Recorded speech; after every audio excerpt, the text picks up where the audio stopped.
Hey, what's up mga kauragon? Welcome back to my channel. Kumusta naman kayo sa mga araw na ito? Sana ligtas kayo ngayon kung saan naman kayo naroon. Magandang umaga. So, welcome back again. So, bali may titisling tayong pick up. So, ang problema ay wala siyang preno. So, titistingin natin kung ano problema kung wala tayong preno. So, masyado siyang tawag nito, masyado siyang malambot yung kanyang preno. So titingnan natin kung lumulusot ba o yung preno niya lumulubog. So dadrive na natin.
Very good, ha?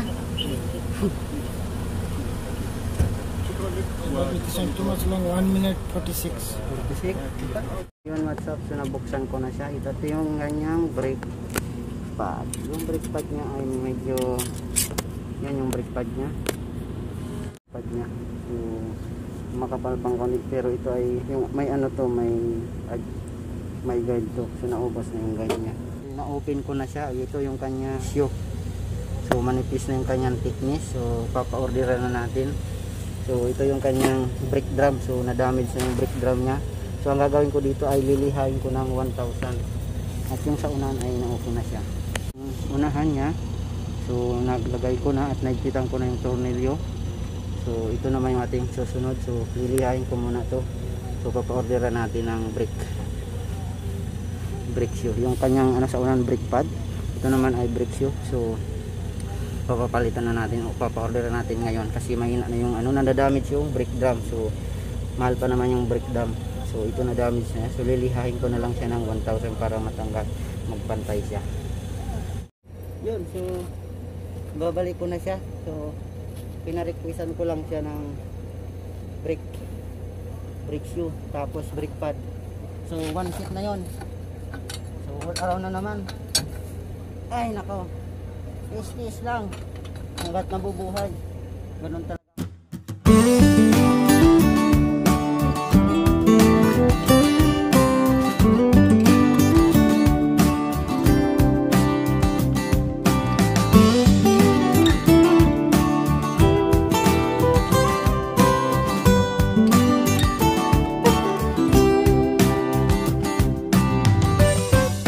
So parking na natin itong pick up. So maraming salamat ulit sa panonood. So ang kanyang problema ay brake pad at saka brake shoe. So pina-orderan ko na siya. So maraming salamat pala ulit sa nagsusubaybay ng aking video. Maraming salamat.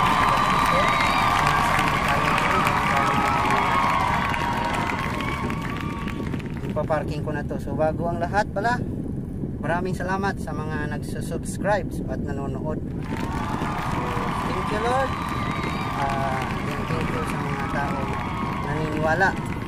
So maraming salamat. Laging all around. So okay lang yan. Tiis-tiis lang. subaybay. Maraming salamat, magpapaalam na ako, and God bless all. So ingat tayo lagi. So bye bye.